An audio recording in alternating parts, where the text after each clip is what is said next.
Hello and a very warm welcome to Global Review. This is our 25th episode and we are so glad that this could bring in the inputs that we require from you, the guidance that we require from our viewers. As always, let's first have a look at the headlines.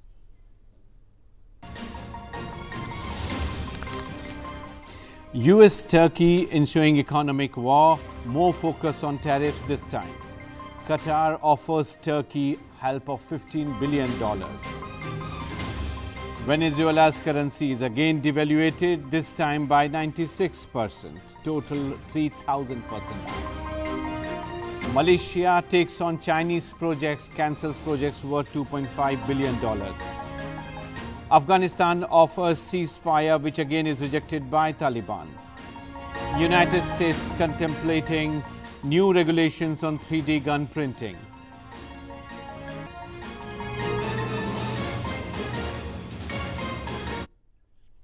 As we bring to you key developments of the week, and this week was peculiar in the sense that we lost three major figures of our global scenario. We lost Vajpayee, we lost Kofi Annan, who led from Ghana with his experience in Africa, peace processes all across the world, and we also lost Nepal. In this, let's have a look at Atal Bihari Vajpayee's legacy in our section Across the Globe.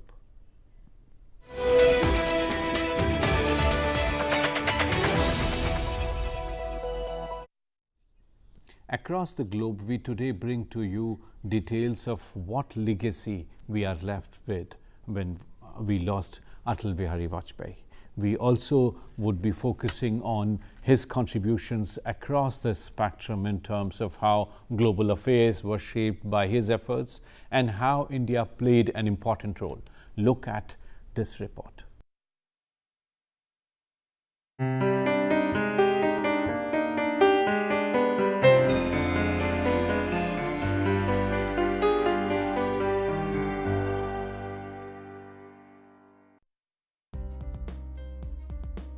Late Shri Atal Bihari Vajpayee was a visionary for India's foreign policy. Known as the original connectivity man, he envisioned the Chabahar port with Iran and entered into a tripartite agreement to connect Iran to Russia and would strengthen India's connectivity with Afghanistan. This vision started to concretize in 2016 with the Chabahar project, which is to be opened in 2019, and a North-South international transport corridor to is partly opened. He extended a hand of friendship towards Pakistan and opened dialogue with the people of Jammu and Kashmir.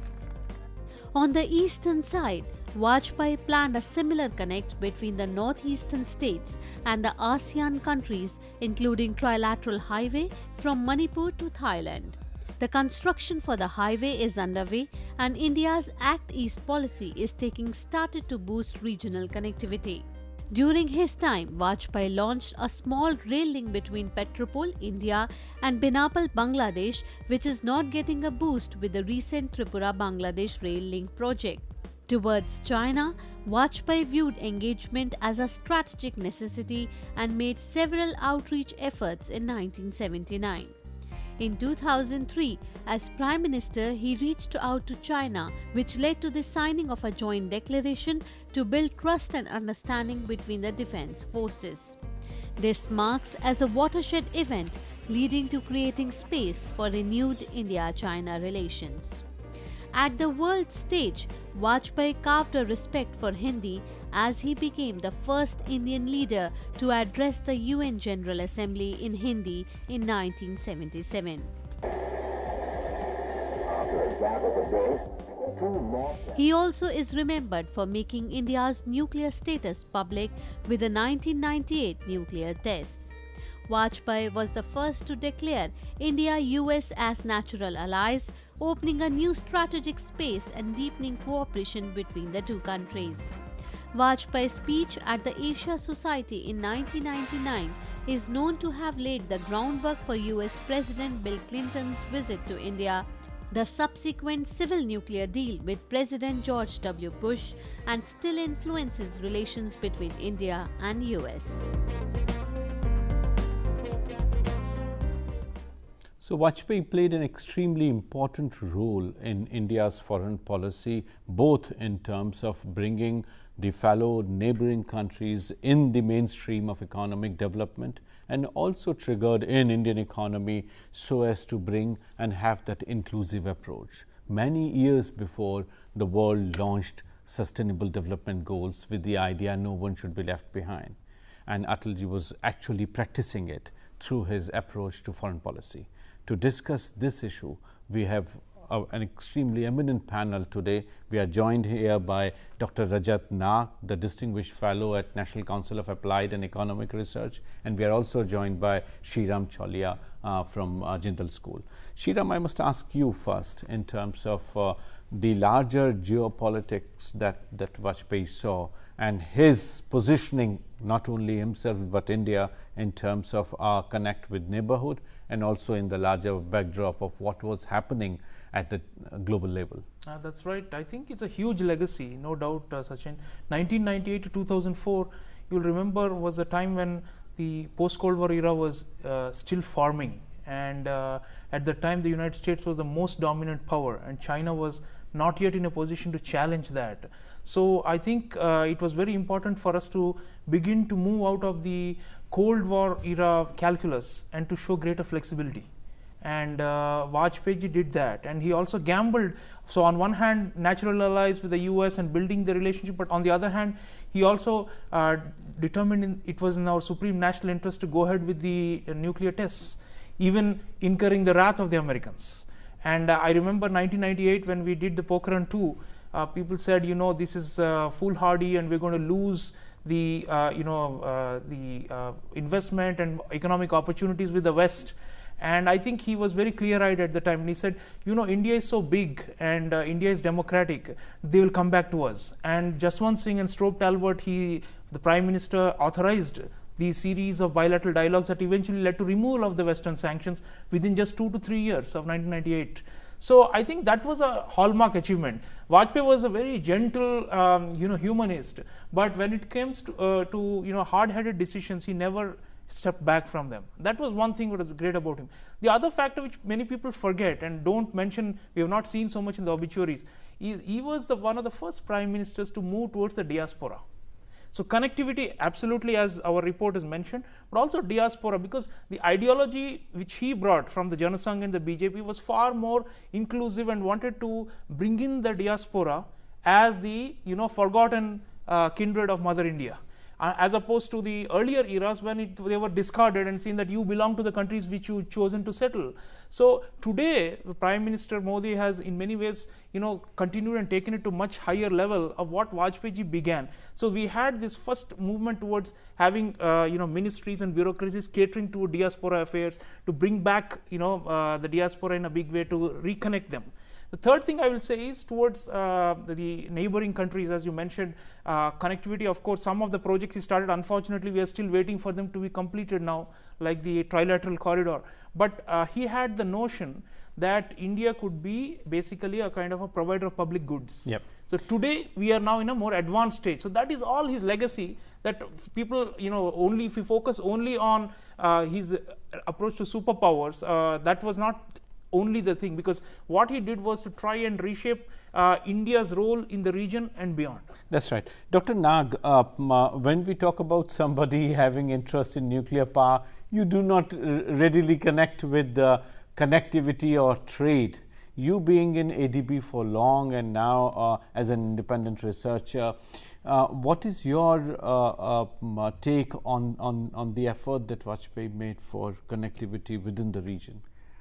I was struck by the expression used in your overall clip as the original connectivity man.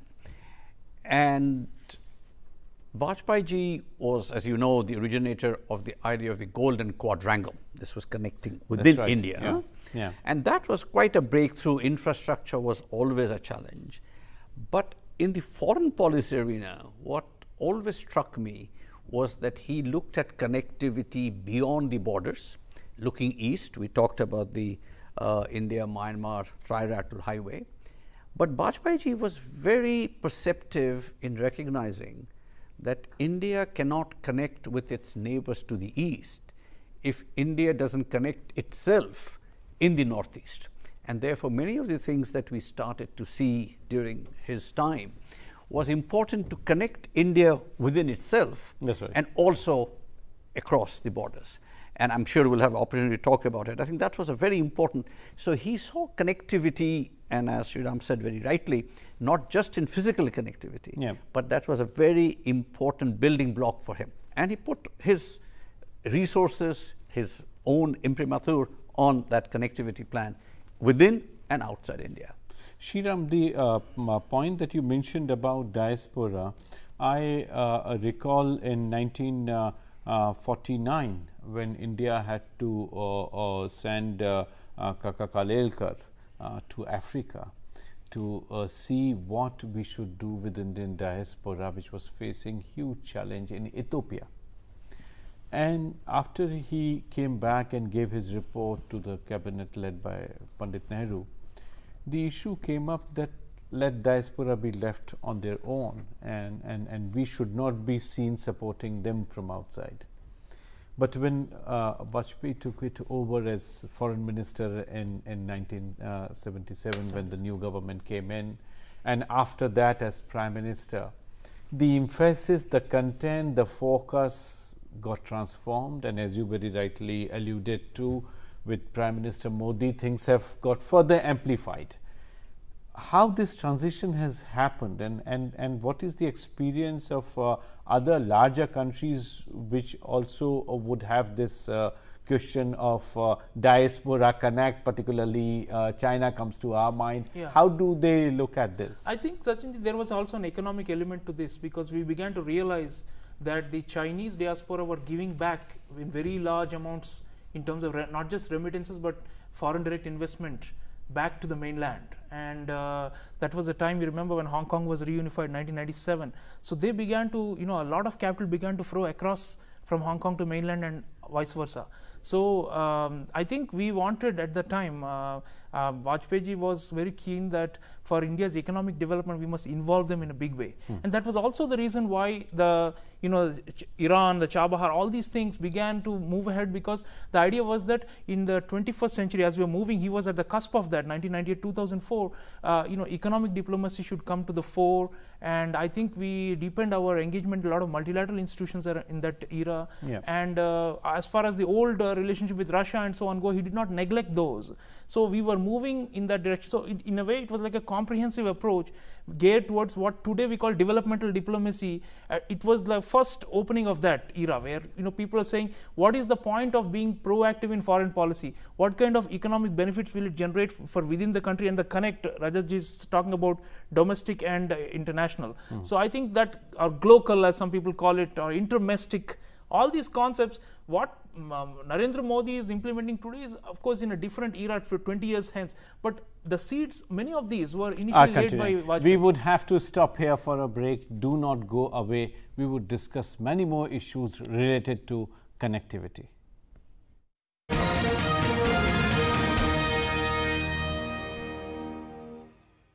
Welcome back. In this section, we take up issues which are not in your media headlines. We call this Beyond the News.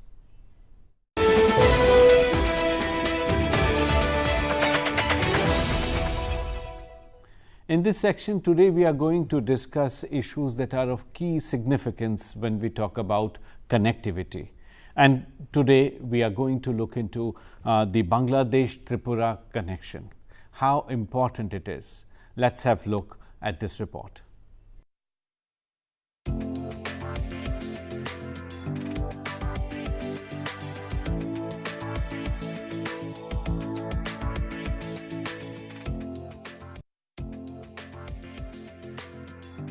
Boosting India-Bangladesh cooperation, a new 45-kilometer long rail link between Agartala in Tripura and Akhora, a sub-district of Chittagong in Bangladesh, is being constructed.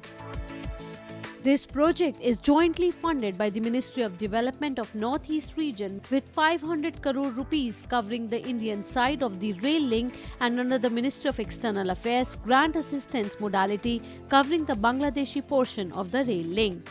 Its aim is to facilitate augmentation of trade and commerce as well as movement of goods and services between India and Bangladesh by ensuring maximum use of the Chittagong port, which is one of the busiest seaport on the coastline of the Bay of Bengal. Currently, goods to the northeast are to be taken by rail and road from Mumbai or Chennai through Kolkata to Guwahati.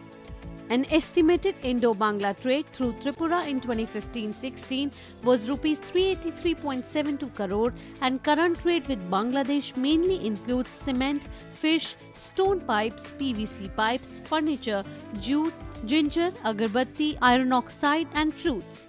Bangladesh imports 500 megawatt of electricity from Behrampur, West Bengal and 150 megawatt from Tripura and plans to increase import of power from India. India is developing Bangladesh, Bhutan, India and Nepal sub-regional hub and has invited Chinese to use northeast to access Indian Ocean through Chittagong. India has also invited limited Chinese investments. However, security-related challenges are being negotiated. India needs to reduce $51 billion trade deficit with China and work towards mutually beneficial projects.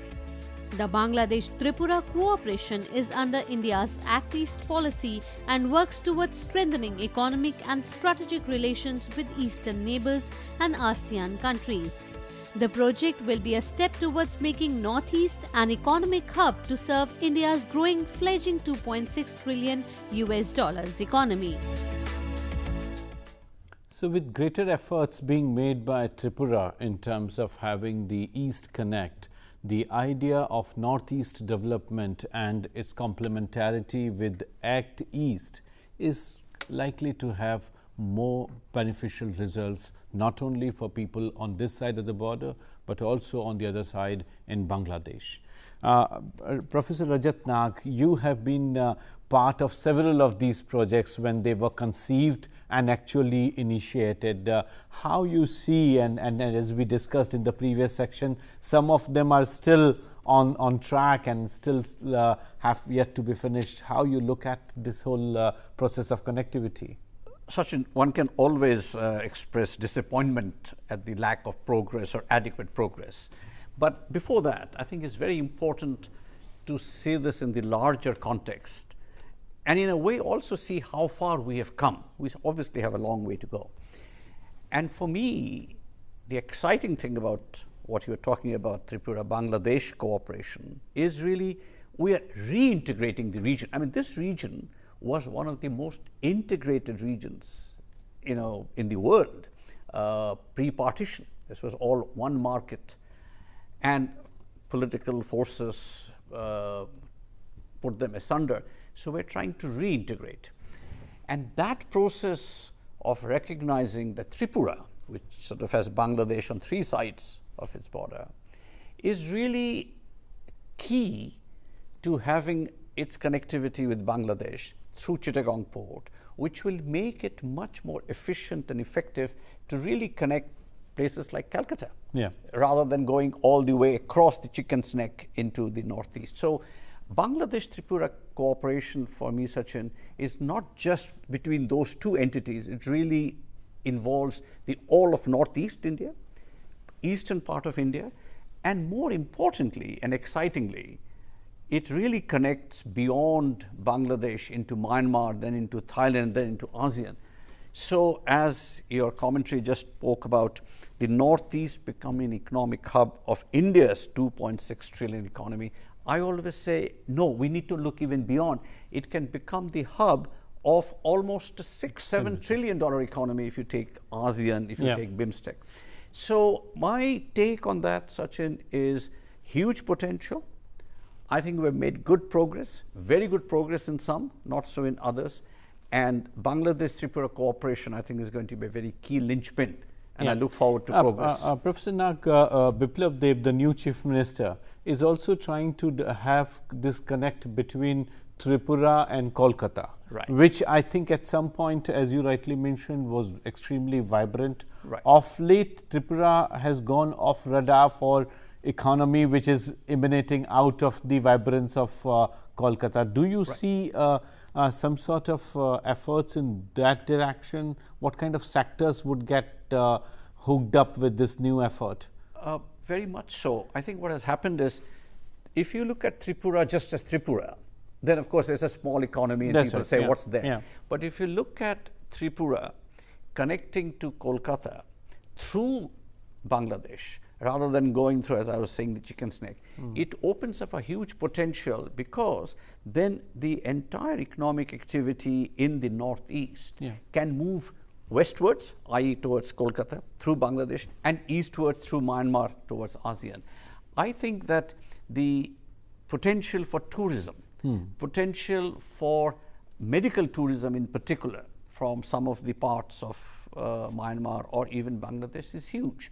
And if one can tap into India's, the larger infrastructure, say on medicine or on education, it doesn't have to be all concentrated in Calcutta. But it can be in Professor Tripura. Nag, if you see one peculiar feature that we see in Tripura's trade with Bangladesh, the finished goods from Bangladesh are coming to Tripura and raw material is going from Tripura to Bangladesh. So that means some value addition, some investments would have to be made in Tripura. So where is the problem? We have people who are ready to spend, who are ready to invest. Why investment is not coming in? I would say, Sachin, 2 points. One is connectivity or lack of it. Yeah. People will go there if they know they can go in and go out. And therefore, the connectivity of Tripura through Bangladesh to the Chittagong port is extremely important.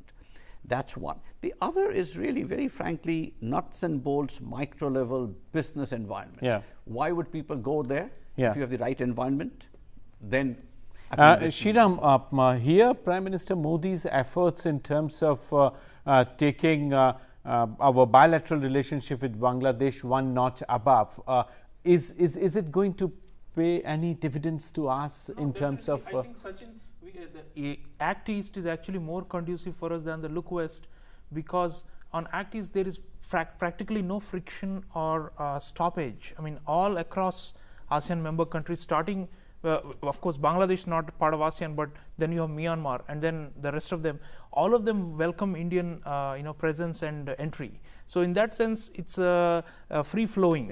What we need to do is actually get over the bureaucratic tussles between different ministries that have slowed down some of these construction projects, and also land acquisition and such things on the Myanmar side. In Bangladesh, those need, but the groundwork has been laid. The land boundary agreement, water boundary, both of these we have settled with Bangladesh, and that's giving them a lot of confidence to, because earlier they were worried that Indian goods are going to swamp, but as you said, it's the other way around, where manufactured products come. We would have to bring in the book of the week.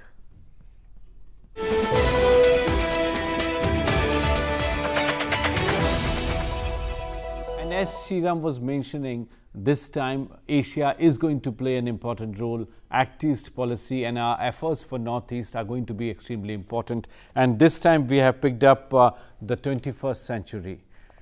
Are we sure this is going to be Asia's century? And that's what Rajat Nag poses to us. This is an important question that we need to answer. And Rajat, what's your answer? How do you look at this question? This is why I put a question mark. That's right. I didn't say 21st century Asia. Yes, I can show it to you. I said question mark. It's a question mark. Now, to me, the question mark is there because I think the Asian century is plausible, but not preordained. It can't be taken as a given. And my feeling for some time, Sachin, has been that in Asia, fueled by China's phenomenal growth, India's growth, East Asia's growth, we have become almost sort of euphoric and assume that it's an autopilot, and therefore Asia will, achieve its place in the global order, accounting for almost 50% of the global GDP by 2050. But my point is, yes, it can happen, but there are some major challenges about inequality, lack of inclusiveness, infrastructure, financial sector, lack of regional cooperation that we've just talked about, environment. So there are some major issues along the way, Exactly. which need to be met. Yeah. Next slide. Shriram, just quick reaction on Asian century. Sachin, What impediments? The Pax Britannica, Pax Americana, the previous ones were based on military might and occupation of large territories. When we say Asian century, 21st century, it's got to be different, it has to be centered around economics. And that ties back to Atal Bihari Vajpayee and his legacy, because if we give primacy to economics in diplomacy, I think that is the way to expand influence in the 21st century, to avoid violence and wars, which were the basis for building the British century or the American century in the past. So Asia, we need to integrate far better, and despite the geopolitical rivalry with the Chinese, I think we have a way forward in these processes that we are talking about, connectivity and all this. That's how eventually we'll be able to We would realize have to stop here. This conversation would continue. You can give us your feedback on my Twitter account, which is here right now on your screen. Please be in touch with us. Give us your feedback. We would come back to you next week, same time. Till then, thank you and goodbye. Thank you.